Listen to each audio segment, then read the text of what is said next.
যদি ওনার পদত্যাগপত্র বৈধ না হয় তাহলে আইন অনুযায়ী কিন্তু উনি বাংলাদেশের বৈধ প্রধানমন্ত্রী। সেনাপ্রধান রয়েছেন ওয়াকারুজ্জামান, হয়তো উনি ক্ষমতা নিতে পারেন এবং কি মাননীয় প্রধানমন্ত্রী আবারও ক্ষমতা ফিরে পেতে পারেন। সেজন্য কিন্তু ইতিমধ্যে লবিং চলতেছে। এখন 99% হচ্ছে উনি আবারও ক্ষমতা ফিরে পাবে। শেখ হাসিনার পদত্যাগপত্র দেখাতে না পারলে জাতিসংঘ থেকে শর্ত আরোপের সাথে সাথে অন্তর্বর্তীকালীন সরকারকে বাতিল বলে গণ্য করা হবে। তখন সেনাপ্রধান ক্ষমতা গ্রহণ করে শেখ হাসিনাকে দেশে ফেরত এনে সাংবিধানিক নিয়মে ক্ষমতা বুঝিয়ে দেবে। আপনারা সকলেই অবগত আছেন যে বাংলাদেশের প্রধানমন্ত্রী শেখ হাসিনার যে পদত্যাগপত্রটি গত কয়েকদিন আগে দেখানো হয়েছিল সেটি ভুয়া। এখন সেটি নিয়ে আবারও আলোচনা উঠেছে। জাতিসংঘ নাকি দাবি করছে যে শেখ হাসিনা পদত্যাগনামা যদি না দেখাতে পারে ডক্টর ইউনূস, তাহলে তার কাছ থেকে ক্ষমতা নেবে সেনাবাহিনী, আর সেই ক্ষমতা আবার পুনরায় শেখ হাসিনাকে ফিরিয়ে দেওয়া হবে।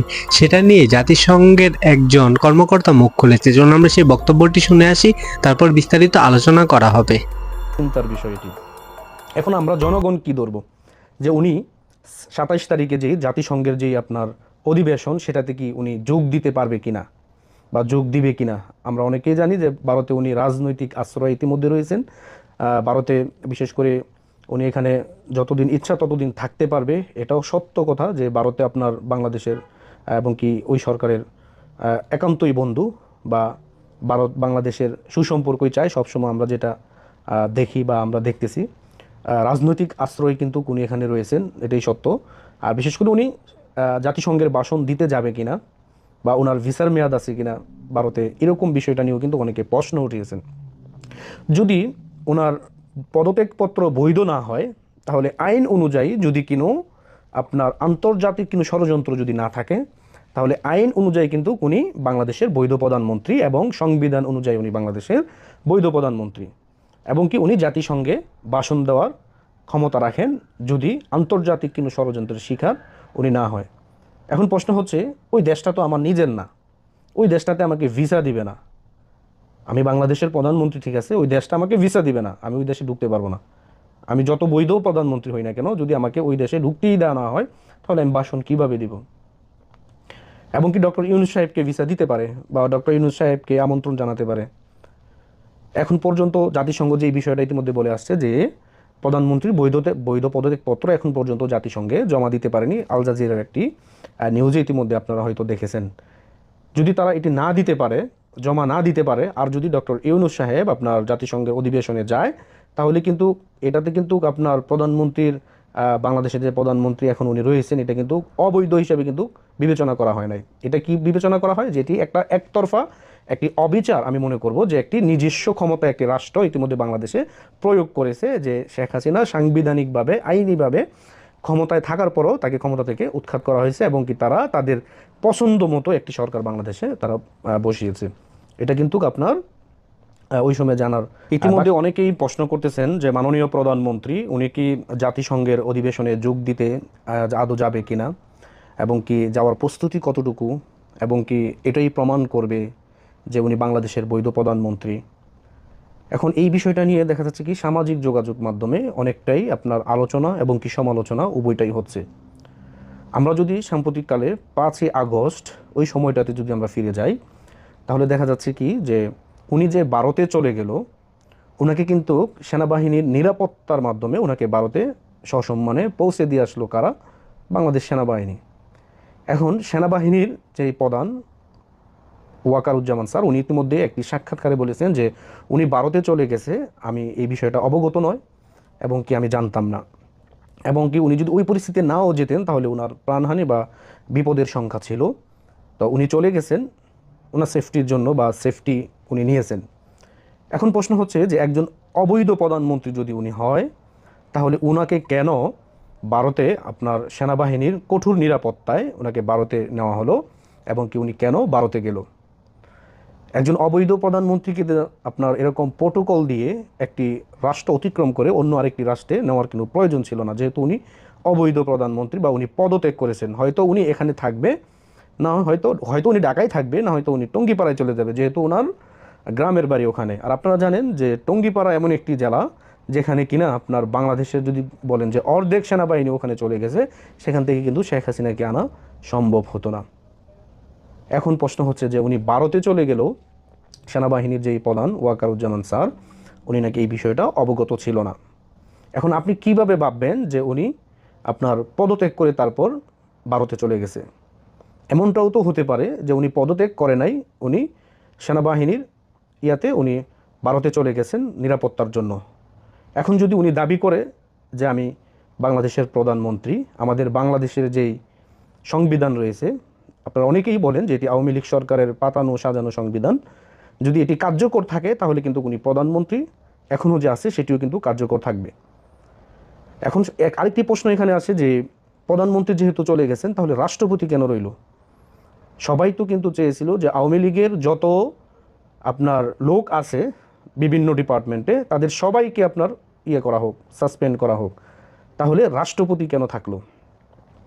একটি স্টেট পরিচালিত হয় দুইজন ব্যক্তির মাধ্যমে, যদিও দুইজন ব্যক্তি থাকে প্রধান, আপনার রাষ্ট্রপতি এবং কি প্রাইম মিনিস্টার। প্রাইম মিনিস্টারকে বলা হয় ম্যানেজিং ডিরেক্টর, রাষ্ট্রপতিকে বলা হয় চেয়ারম্যান, বা উনি রাষ্ট্রের সর্বোচ্চ ক্ষমতায় উনি থাকেন। এখন প্রশ্ন হচ্ছে যে উনি যে ভারতে চলে গেল, ওই দিন তো আমাদের যে রাষ্ট্রপতি রয়েছেন শাহাবুদ্দিন চুপ্পু সাহেব, উনি কিন্তু বক্তব্যের মাঝে এটি বলেছিল যে প্রধানমন্ত্রী আমার কাছে পদত্যাগপত্র জমা দিয়েছেন এবং কি উনি পদত্যাগপত্র উনি নিজে গ্রহণ করেছেন। এখন আমার একটি প্রশ্ন যে ডক্টর ইউনূস সাহেব উনি 5 তারিখের আগেই আমরা যতটুকু বার্তা পেয়েছিলাম বা বিভিন্ন মিডিয়াতে শুনেছিলাম যে উনি বাংলাদেশে আসতেছেন বা আসবে, এবং কি ওনার লেট হচ্ছে আসার জন্য, এবং কি ছাত্র সমাজ তাকে প্রধানমন্ত্রী বা প্রধান উপদেষ্টা হিসেবে দেখতে চায়। এখানে তো আরও অনেক বিরোধী দল ছিল বাংলাদেশে, শুধু ছাত্র সমাজই কেন ওনাকে আপনার উপদেষ্টা হিসেবে চাইলো?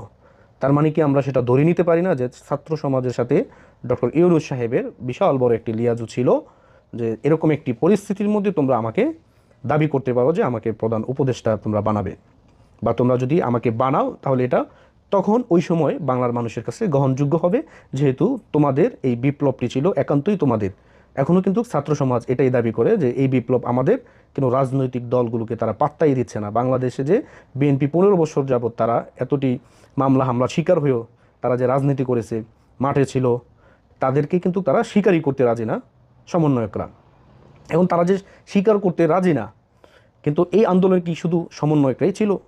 আরও তো অনেক দলের কর্মীরা ছিল, আন্দোলন তারা করেছেন, যদিও পলিটিক্যাল দিকবাজি অনেক বড় একটি ভয়ঙ্কর বিষয়। কিন্তু এখানে পদত্যাগের যে বিষয়টা আর এখানে যারা সমন্বয়ক, এই দুইটা বিষয় কিন্তু এখানে চলে আসছে। পদত্যাগের বিষয়টা হচ্ছে যে মাননীয় প্রধানমন্ত্রী সেফটিভাবে সেনাবাহিনী নিরাপত্তায় উনি ভারতে চলে গেছেন, এবং কি এখানে এমনটাও বলা হয়েছে যে ওনার সাথে আরও 2টি বিমান গিয়েছিল, নিরাপত্তা দিয়ে তাকে ভারতে দিয়ে আসলো। তার মানে কি ওনার সাথে নিরাপত্তার এবং কি গার্ড ছিল।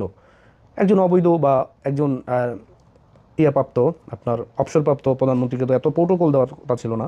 এবং কি ইতিমধ্যে আমাদের সেনাবাহিনীর প্রধান ওয়াকারুজ্জামান স্যারও বলেছেন যে আমি এই বিষয়টা জানিই না। তাহলে উনি পদত্যাগপত্র কোন সময় করলো বা কোন সময় উনি রাষ্ট্রপতির কাছে জমা দিল? এটা হচ্ছে একটি যে জাতিসংঘের অধিবেশনে যেতে পারছেন না উপদেষ্টা ডক্টর ইউনূস, শেখ হাসিনাকে বাংলাদেশের প্রতিনিধিত্ব করতে দেওয়ার আহ্বান জানিয়ে জাতিসংঘের মহাসচিবের নিকট রিট পিটিশন উপস্থাপন করেছে রাশিয়া, সংযুক্ত আরব আমিরাত। তাদের পেছনে যৌথ উপস্থিত রিটে সমর্থন জানিয়েছেন চীন, ভারত, মিশর, আফ্রিকা, ইরান ও ইউরোপিয়ান ইউনিয়নের দেশগুলো। তবে উক্ত উপস্থাপিত রিটের সমর্থন জানাতে আপত্তি জানিয়েছেন আমেরিকা, ব্রিটেন, কানাডা, পাকিস্তান ও মায়ানমার। সূত্র হচ্ছে সাইট ইন্টেলিজেন্স, আমাক, রয়টার্স, আল জাজিরা। এখন ব্যাপারটা হচ্ছে যারা সমর্থন জানায়নি তারা হচ্ছে আমেরিকা, ব্রিটেন, কানাডা। সবই তো এরা তো এক। আমেরিকা যা বলবে, ব্রিটেনের অবস্থা এখন খুব খারাপ, ব্রিটেন তাই বলবে। আর কানাডা তো এখন আমেরিকার কথায় ওঠে, ট্রুডো আর বসে। তো সুতরাং সে তার কথা বাদ দিন। পাকিস্তানকে কে পাত্তা দেয়? আর মায়ানমার, সেখানে তো সরকারই নেই, সেখানে তো সেনাবাহিনীর সঙ্গে একদম আরাকানার ভিত্ত মারাত্মক লড়াই চলছে। এখন এই অবস্থায় কে ওই মতামত। দর্শক শ্রোতা, এতক্ষণ আপনারা শুনতেই পেলেন যে বক্তব্যটি দর্শক, আপনাদের কি মনে হচ্ছে যে বাংলাদেশের প্রধানমন্ত্রী শেখ হাসিনাকে কি আবারও ফিরিয়ে দেওয়া হবে বাংলাদেশের ক্ষমতায়? তবে কি জাতিসংঘ এই পদক্ষেপ নেবে? দর্শক, আপনাদের কি মনে হচ্ছে তা অবশ্যই কমেন্ট বক্সে জানিয়ে যাবেন। আর পরবর্তী ভিডিও দেখার আমন্ত্রণ জানিয়ে এখনকার মতো বিদায় নিচ্ছি। আল্লাহ হাফেজ।